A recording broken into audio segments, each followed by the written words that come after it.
નમસ્કાર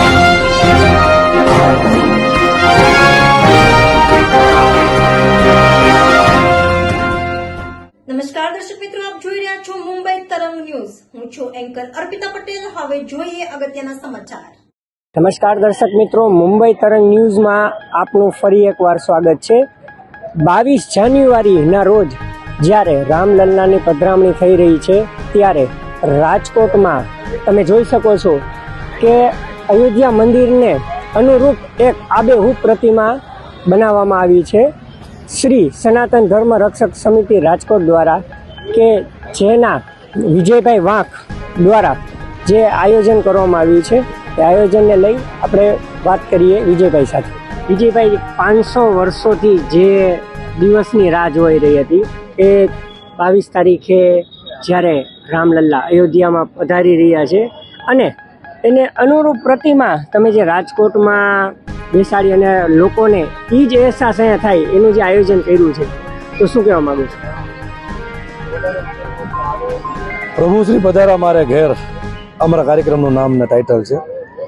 પ્રભુ શ્રી રામ 500 વર્ષ પછી અયોધ્યા મુખ્ય મંદિરમાં ગર્ભગૃહમાં નિજ મંદિરમાં એમના દર્શનો લાભ માટે આ 500 વર્ષની લડાઈ, કાર સેવકો તેમજ ઘણા બધા બલિદાનો બાદ આ મંદિર થઈ રહ્યું છે. ત્યારે સનાતન ધર્મના ગુજરાત પ્રદેશના અધ્યક્ષ તરીકે તેમજ એક સનાતની હોવાના નાતે રાજકોટ ખાતે સમગ્ર સૌરાષ્ટ્રની જનતા તેમજ રાજકોટની જાહેર જનતા અયોધ્યા સૌભાગ્ય ન જઈ શકે એના માટે રાજકોટમાં એક મિની અયોધ્યા નગરી પ્રતિકૃતિ દર્શન સ્વરૂપે એક ભવ્ય મંદિર બનાવવામાં આવ્યું છે. તારીખ 17 થી 22 જાન્યુઆરીના રોજ વિવિધ પ્રોગ્રામો અહીંયા સ્થળ ઉપર રાખેલ છે. તેમજ તારીખ 17ના એક ભવ્યથી ભવ્ય શોભાયાત્રા રાજકોટના મુખ્ય રાજમાર્ગો ઉપર શોભાયાત્રા, અને આવતીકાલે એટલે કે તારીખ 17ના સાંજે 7 વાગે જૂનાગઢના પૂજ્ય ઇન્દ્ર ભારતી બાપુના વરદ હસ્તે આ મંદિર ખુલ્લું મૂકવામાં આવેલ છે. ત્યારબાદ મહાઆરતી તેમજ સમગ્ર પ્રસાદનું આયોજન જાહેર જનતા માટે રાખવામાં આવ્યું છે. અને રોજ રાત્રિ પ્રોગ્રામ તારીખ 18ના ભવ્યથી ભવ્ય રામ લોક ડાયરો, એનું નામ આપ્યું છે રામ ડાયરો, રામ ચોપાઈ એક તૈયાર કરેલી છે યોગેશભાઈ બોક્સા દ્વારા. તારીખ 19ના યુવાનોને ગેલો લગાડનાર મ્યુઝિક એટલે અઘોરી મ્યુઝિક. તારીખ 20ના બહેનો માટે ભવ્યથી ભવ્ય રાસોત્સવ. તારીખ 21ના શ્રી રાજભા ગઢવીને જે સૌરાષ્ટ્રની ધરા અને સૌરાષ્ટ્રની પરંપરા છે ડાયલ લોક ડાયરાની, એ લોક ડાયરાનું આયોજન. તેમજ રાતે 12 વાગે 21 તારીખે ભવ્યથી ભવ્ય ગ્રાઉન્ડની ફરતી રાઉન્ડમાં એક ભવ્ય આતશબાજી. તેમજ તારીખ 22ના જે આપણા માનનીય વડાપ્રધાન નરેન્દ્રભાઈ મોદી તેમજ સાધુ સંતો દ્વારા જે પૂજાપાઠ પૂજા અર્ચના જે પણ ભક્તિભાવથી અયોધ્યા નગરી ખાતે થાય એનું લાઈવ ટેલિકાસ્ટ સમગ્ર સૌરાષ્ટ્રની જનતાને લાઈવ ટેલિકાસ્ટ દર્શન થાય એના માટે ભવ્યથી ભવ્ય રામ મેદાન અયોધ્યા નગરી વિરાણી હાઈસ્કૂલ ખાતે એક ભવ્ય LED સ્ક્રીન દ્વારા સર્વે બધા દર્શન કરે.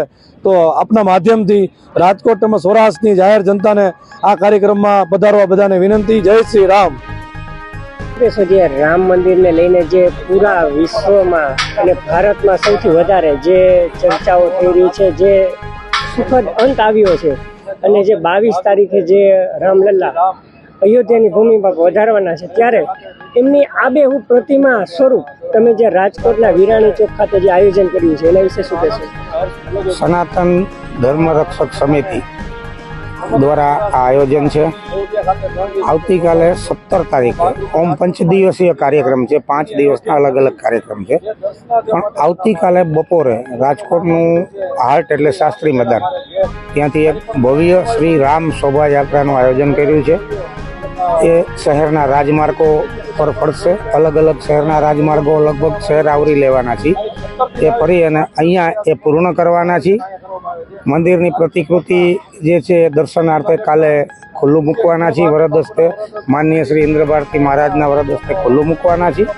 તો મારી નગરજનોને અપીલ છે કે ટેકો રાજકોટ ઓલવેઝ કોઈ પણ કાર્યક્રમને આપે છે.